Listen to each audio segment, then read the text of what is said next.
आम आदमी पार्टी को ज्वाइन करने के बाद पहली बार पूर्व चेयरमैन प्रवीण चौधरी हमारे साथ मौजूद हैं। इनसे हम चर्चा करेंगे कि आम आदमी में ज्वाइन होने के बाद इनका अगला कदम क्या होगा और किस तरीके से ये राजनीति करेंगे। उसके अलावा काफ़ी सवाल जो हैं, जनता के सवाल भी हैं। चौधरी से हम तमाम मुद्दों पर चर्चा करेंगे। सर नमस्कार, क्या होगा और किस तरीके से आप राजनीति करेंगे? आम आदमी पार्टी हम लोगों ने विचारधारा के हिसाब से ज्वाइन किया, कल भी मैंने आपको बताया था।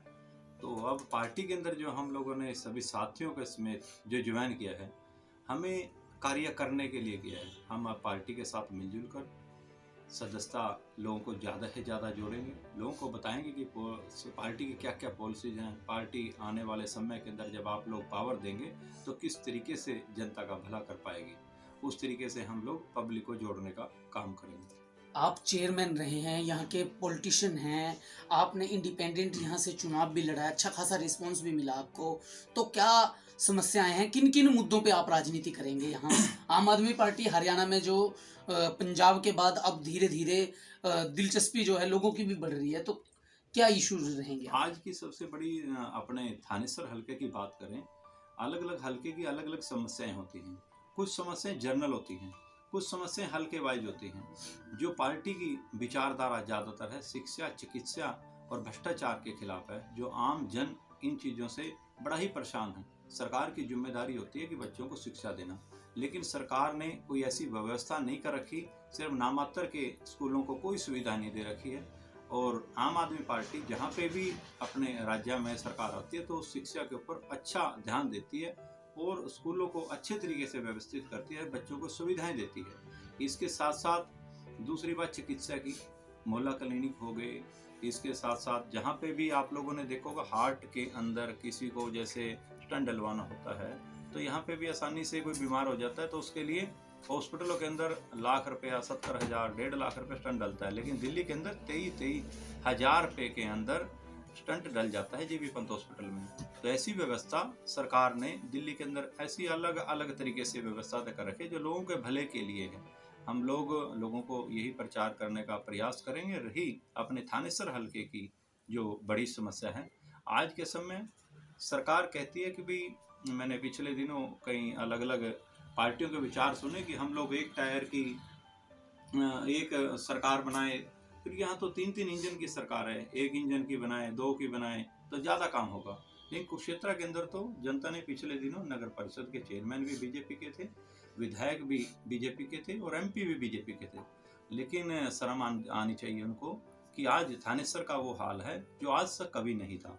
थानेसर के अंदर कोई भी सड़क और कोई भी गली कोई भी व्यवस्थित तरीके से नहीं बनी है। जो कि थोड़े दिन पहले बनी वो भी जल्द से टूट गई है।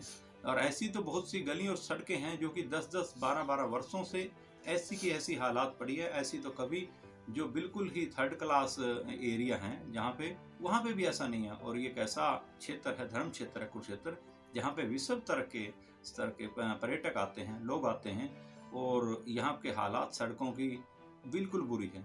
इसके साथ साथ जो कि अलग अलग मुद्दे हैं। चौधरी साहब, सरकार ईमानदारी का दावा करती है, पारदर्शी प्रणाली की बात होती है, सीएम कहते हैं जी मैं ईमानदार हूँ, मेरा सिस्टम ईमानदार है, तो उसके बावजूद भी इतना कुछ हो रहा है। ऐसे है, ये तो जनता को सारा पता है कि कौन ईमानदार है और किस तरीके से काम हो रहे हैं। कोई भी जनता का नुमाइंदा अपने आप बता देगा कि सरकार को, क्योंकि पीछे पंजाब में भी बताया और दिल्ली में भी बताया, आगे जब हरियाणा के चुनाव आएंगे तो जनता अपने आप बता देगी किस तरीके से ईमानदारी से बीजेपी के राज्य के अंदर काम हो रहे हैं। क्योंकि काम जनता के नहीं हो रहे, वो जनता को बिल्कुल पता है। बहुत से भ्रष्ट अधिकारी लोग वो काम नहीं करते, लेकिन कोई होते गिने चुने लोग होते हैं, लेकिन उन्हीं की व्यवस्था सही तरीके से सरकार ने नहीं की, जिसकी वजह से आम जन परेशान है। और केजरीवाल सरकार अच्छे व्यक्तियों को, जो ऑफिसर होते हैं, उनकी ड्यूटी लगाती है, ईमानदार लोगों को ड्यूटी पे लगाती है, तो आम जन के और भ्रष्टाचार खत्म होता है और अच्छे तरीके से काम होते हैं। युवा, खासतौर पर ग्रामीण क्षेत्र के जो लोग हैं, वो आम आदमी पार्टी को उम्मीद की तरह देख रहे हैं और काफ़ी लोग दिलचस्पी भी ले रहे हैं। नए लोगों को क्या मैसेज देंगे, युवाओं को क्या मैसेज देंगे, आपने जिस सोच के साथ ज्वाइन किया है? मैं युवा साथियों को खासतौर पे एक मैसेज दूंगा कि अगर सही तरीके से राजनीति को परिवर्तित करना चाहते हैं, क्योंकि राजनीति, हर व्यक्ति क्या कहता है, राजनीति कहता है। मेरे एक दोस्त ने कहा था कि एक ऐसी पार्टी आएगी जो राजनीति के खिलाफ होगी। मैं दोस्तों को, मित्रों को, सभी को कहना चाहता हूँ, ये भाइयों साथियों, ये वो पार्टी है जो आप लोग कहते थे कि पॉलिटिशियन राजनीतिक ऐसे होते हैं, वैसे होते हैं, ये किसी का वो काम नहीं करते, लेकिन ये पार्टी एक ऐसी पार्टी है जो सही तरीके से सही काम करने के लिए तैयार है। कई राज्यों में पहले कर चुके हैं, दिल्ली के अंदर, पंजाब में भी कार्यशैली कर रही है, और आप लोग भी ज़्यादा से ज़्यादा संख्या में इससे जुड़ें। अगर आप जैसे लोग इससे जुड़ेंगे तो ही अपने देश का भविष्य सही से सुधरेगा और आपके क्षेत्र में अच्छे काम होंगे, शिक्षा के हो, चिकित्सा हो और पारदर्शिता के हो, सभी काम अच्छे तरीके से होंगे। किसानों को लेके भी सरकार बड़े दावे करती है, फसल बीमा योजना और अन्य चीजें लग रही हैं। किसानों को लेके केजरीवाल की क्या नीतियां हैं और आपकी पार्टी क्या कर रही है?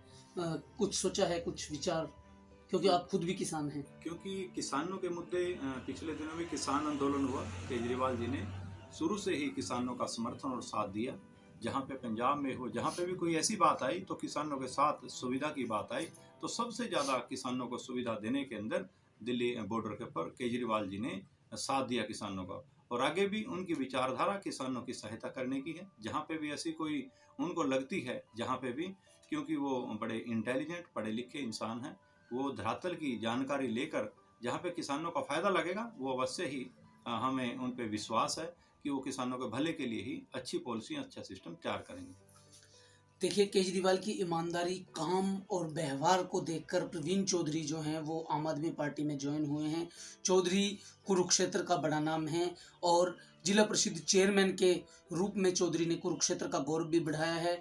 कई बार इन्हें राष्ट्रीय अवार्ड मिले हैं, जिनसे कुरुक्षेत्र के लोग जो हैं खुद को गौरवान्वित महसूस करते हैं। चौधरी ने कुरुक्षेत्र का मान सम्मान बढ़ाया। चेयरमैन के रूप में भी चौधरी काफ़ी लोकप्रिय नेता के रूप में यहाँ स्थापित हैं। आज़ाद चुनाव लड़ने के बाद चौधरी की जहाँ लोकप्रियता बढ़ी थी, वहीं आम आदमी पार्टी ज्वाइन होने के बाद चौधरी एक मजबूत नेता के रूप में यहाँ स्थापित हुए हैं और अब आम आदमी पार्टी के झंडे के नीचे यहाँ राजनीति करेंगे, जनता की आवाज़ बनेंगे। खबरों में बने रहने के लिए देखते रहिए कुरुक्षेत्र मीडिया।